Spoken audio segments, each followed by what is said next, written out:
Hello friends. So today's video is going to be a list of some of my favorite childhood reads, books that I absolutely loved when I was a little kid. I grew up in the 90s, so before I get started, I would love to know if you are a fellow 90s kid, what were some of your favorite books growing up? And then also just in general, what were some of your favorite books growing up, regardless of what decade that you were a kiddo in? I'm not necessarily going to stick to one particular age range. I'm going to mention some picture books that I have very fond memories of, and then I'll mention some of the chapter books that I was really into when I was younger. The first one that I have to start with is a picture book, and it's one that I don't foresee a lot of you having commented that you really loved growing up. But, you know, maybe there'll be one of you. And that would be Macduff. Macduff was a series of picture books following a little Westie, or their longer title would be a West Highland White Terrier. It is a breed of dog that is white and fluffy and really sweet. And when I was a little kid, I called these my Buster Dog books because when I was little, I had a Westie and his name was Buster. And Buster was the sweetest little boy. He had a Napoleon complex like no other, as many little dogs do. Buster was also a runt, so he was even smaller than the typical Westie. I'm a big dog person, but even my father, who also was a big dog person, he was like, little Buster, he was all right. He was a good little dog. And I think my dad especially felt that way because Buster loved me. And Buster always wanted to protect me to the point where I was 1 when he was little. And then so he kind of course, because he's a dog, grew up faster than me. And he was always like trying to protect me. And when I was walking and tripping over because I was a baby and I didn't know how to walk, he was like right there at my feet making sure I was okay and licking me, and then I would get all frazzled. And Buster was the best. That's what I'm getting at, okay? Buster was amazing. And so I had these picture books that had a Westie in them, and they were just so sweet. One of them is about when the humans in the story have a baby, and then the Westie is very unsure of this new little baby in the house and doesn't understand why it's getting all the attention, and they're just so cute. I definitely want to find the Macduff books and buy them all. I think I gave them to my nieces because I figured they might love them, and that's one of the great things about getting older, is you can pass your love of things on to next generations. But anyway, I've spent way too much time talking about the Macduff books. Moving on now. This next one I'm going to mention is kind of a step up from the small picture books. They were picture books, but they had a lot more, I guess you could say, words to them. And the one that I always mention is Morgan Morning. So, spoilers for Morgan Morning, if this is the exact right one I'm thinking of. This particular writer had a lot of children's books. They all had a similar art style, and I definitely read more than just this one. But again, spoilers. This is really sad. Some of you may know where I'm going with this. You might recognize the cover. This follows a baby horse who is just living with its mom and a bunch of other horses out in the wild. They're wild horses. And the mom always tells the baby horse, hey, don't go over by that waterfall. You could fall and die. And the baby horse is like, okay. But because it's little, it gets curious, and it has that like, well, I was told not to do it, but that only makes me want to do it more. So it goes over, and what happens to it? It slips and it falls. And then it can't get back up. And in the story, this little baby horse is just looking up at all the other horses and its mom, and it knows it can't get back to them. And then this, I think a unicorn or a Pegasus, but a magical horse arrives, and it tells the baby horse, like, you can't go back to them. You have to come with me now. And then it, like, has to leave with the magical horse, which I feel like as an adult is 100% a metaphor for dying and going to heaven. And my mom read that and was like, this is terrible. It's so sad. And I was like, it's my favorite book. I loved that book, and that is the origin of my love of sad things. Spoilers over, I guess you could say. Switching now to a chapter book series, and these are truly getting into chapter books, big kid stuff.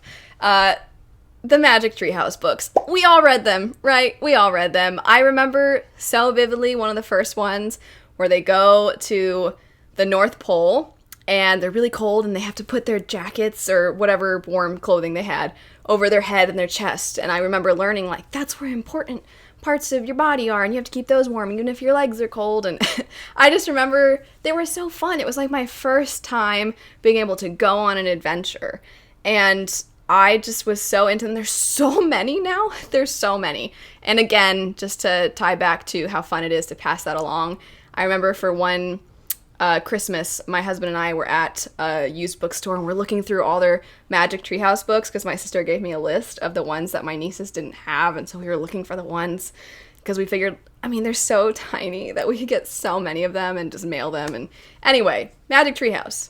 Magic Treehouse was awesome. A couple of other ones that I have to mention really quick. They're not necessarily fantasy, but they were books that I really loved as a kid. The next one I think was especially loved by my mother, because I would read them to her, and she would always die laughing. She just thought they were the funniest thing, and that would be Junie B. Jones. So if you don't know anything about Junie B. Jones, it just follows this kind of mischievous little girl who is ultimately, she has a good heart, but she's just a little mischievous, and she gets into trouble a lot.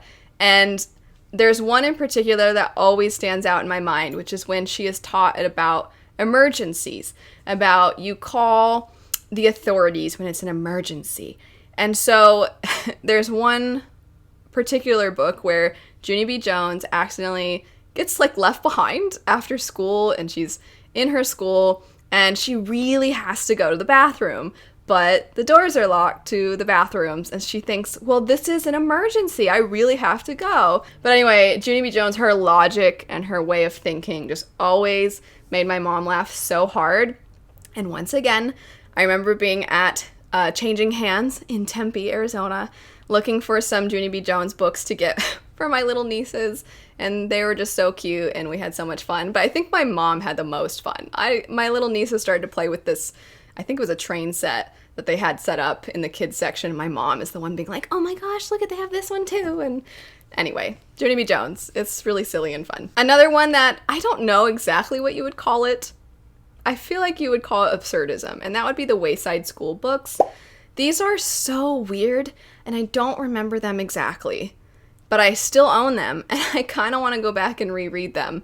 So these follow a school that is a little bit strange, and an example is that there's one floor of the building that just doesn't exist. And I remember there being an entire chapter where one kid does end up going to the floor that doesn't exist.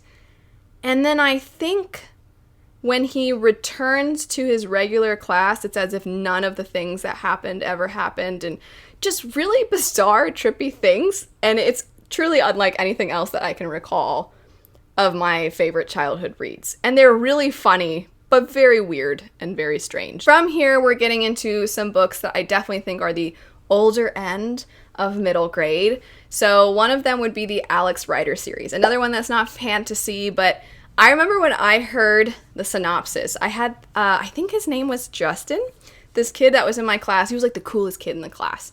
And I just remember thinking he was so cool, and we were at the library like looking for some books at my elementary school, and he was like, oh, you should read Alex Rider. And I was like, what's it about? And he's like, it's about like a child spy. And I remember even being a kid being like, that's dumb. And I was like, that sounds cheesy. He's like, I know it sounds cheesy, but I swear it's really cool. And then I remember starting it, and something happens with Alex's uncle. It's weird how I can't remember characters' names of books that I just finished, but I can remember these details in these childhood books. But anyway, something happens to his uncle, and then he has to try to find out what happened, and then he gets thrust into espionage and being a spy, basically. I also really liked the Artemis Fowl books. I remember being all sassy because I liked a bunch of them until a certain point, and a newer one had come out, and I think it had an orange cover, and I was like, this one wasn't as good. I remember the second one, you get more of Artemis Fowl's backstory. It's the one, the ice one. And I just thought it was so cool. It follows this world where he's a genius, and he finds out that there are mythological creatures that mayhaps do exist, and everything kind of moves from there. And I liked them because I remembered for a lot of them, the clues were there along the way. And so when we'd get the big reveal, it was always like, oh my gosh. It felt like a twist because you technically could have figured out a lot of the things, but then it also just made Artemis Fowl feel so smart, and I wonder if I were to go back and read them, if I would be embarrassed. I mean, I was a kid, but I wonder if I were to go back and read them, if I'd be embarrassed at how obvious the things were. Maybe they're not that obvious. I don't know. I'll have to read them again at some point. Next up, we have a survival book that I really liked. Survival books were a big thing when I was a kid. I think Hatchet was the one that basically everybody read. I don't think I ever read Hatchet. I definitely read My Side of the Mountain. And I remember liking My Side of the Mountain, which followed this kid that just randomly decides to run away and live in the wilderness. And he carves out part of a tree and lives in the tree, and he trains, I think, a hawk or an eagle to help him hunt and things. But the one that I really liked was called Far North. And if I'm remembering correctly, it takes place in Alaska, and there's a helicopter crash. And so our main character now has to try and get back to civilization. They're just stranded in the Alaskan wilderness. I remember thinking that book was so gripping. That was my first time really, because My Side of the Mountain was like, oh, I'm going to just run away. This is my choice. But Far North was like, oh, shoot, what would I do if that happened to me? And I just remember it being so suspenseful. Man, I just remembered another one. It's not on my list, but I have to mention it, called Running Out of Time. I think that's what it was called. It was a very on-the-nose name. And it followed a girl who's living within this society that is not quite as advanced as modern day. And then everybody starts getting sick. And so her mother tells her to leave and look for someone, tell them what's going on, and tell them that they need medicine. And so our main character leaves, and then you find out there's this big twist that there's this experiment going on. It's trying to enable people's bodies to become more resilient against illness. Anyway, it was really interesting, and I remember thinking, the cover that I recall is like this girl running very dramatically, but she doesn't really look like she's running. It just looks like somebody stopped in that pose. But that one was a great kind of almost thriller, like a kid's thriller book. And I just thought, like, wow, it's just basically everything amazed me when I was a kid. The last two that I'll mention, I have talked about one of these quite a bit on my channel because I just remember it so fondly. I remember the end of the trilogy so fondly, and I believe that there's another book now in this series, but that would be the Bardemus Trilogy, which follows a young man named Nathaniel, who in the first book, he has a mentor that is not exactly kind, but this mentor is teaching him about magic. And Nathaniel wants to take his knowledge of magic to sort of get back at his mentor. And he ends up summoning this djinn named Bardemus, who is very, to use the same word I used earlier about Junie B. Jones, very mischievous. He does not want to be bound to Nathaniel and do Nathaniel's bidding. He also considers himself very highly and thinks that it's beneath him to serve a child. And he has to serve him, though, because that's part of the magic. And he's trying to always get Nathaniel to slip up so that he can kind of break away from this bonding. And from there, how the relationship grows between Bardemus and Nathaniel throughout the trilogy, I think, is fantastic. You sort of revisit Nathaniel as he's getting older. And so it definitely follows that model of, as the reader gets older, the story matures, which I really like. That was one of my first times experiencing that in a series. I think Alex Rider had a little bit of that too, but this one, I just feel like Alex Rider, he was already a little older, and Nathaniel starts out as a little boy, and I think by the end of the trilogy is a grown man. But Bardemus is capable of having multiple thoughts at the same time, and so the way that the author uses the way of writing to show this is he uses footnotes whenever Bardemus has an additional thought. Bardemus also literally talks to the reader all the time, so it's not just a matter of being first person, but he's kind of breaking the wall and then talking directly to you, like, I know you humans can't have multiple thoughts, that sort of a thing.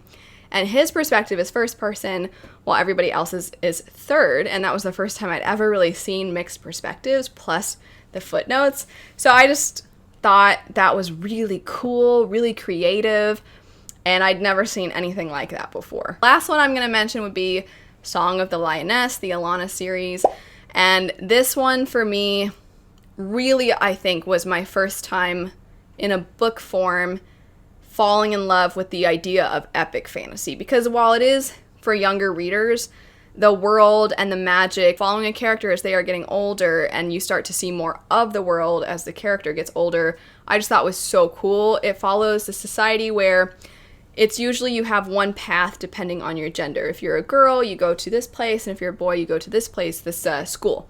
And our main characters, I think, are twins, and they decide they're going to swap places because she wants to learn to do all the things that the boys are learning to do. And so she disguises herself as her brother, goes to this school, has to keep it a secret that she's a girl, but she is becoming very good at all the things. She's excelling. And I just remember as a girl, I also loved Mulan as a kid. And I just remember as a kid being like, I can do what the boys do, you know, that kind of a feeling. And I saw that in those books. I also think as she gets older, the things that you explore are just still so prevalent today. And I think that the main character experiences so many things that in our own world, not fantasy, they're just still very realistic things that you can relate to very much. There's also the additional layer that my sister really liked books by this author. My sister, I think, liked the one to do with animal magic that is in the same world. So this is kind of what I mean by my first experience with something so epic, is there's other books that takes place in the same world and you actually see characters from one series to the next sort of pop up. My sister liked the other one. I liked Alana. I just thought she was so cool. So probably, I mean, I need to reread this one for sure at some point. I really, really loved it. That's it for a bunch of my favorite books that I loved growing up. Some of the books that shaped my love of reading and also my taste in reading. They just brought me so much joy in my childhood. And so I'd love to know some books that hold a lot to you and in your heart that means so much to you. What are some books that you read that you now have passed on to your kids, your nieces, nephews? But anyway, thanks so much for watching. I hope you have a lovely rest of your day, and I'll see you all later. Bye.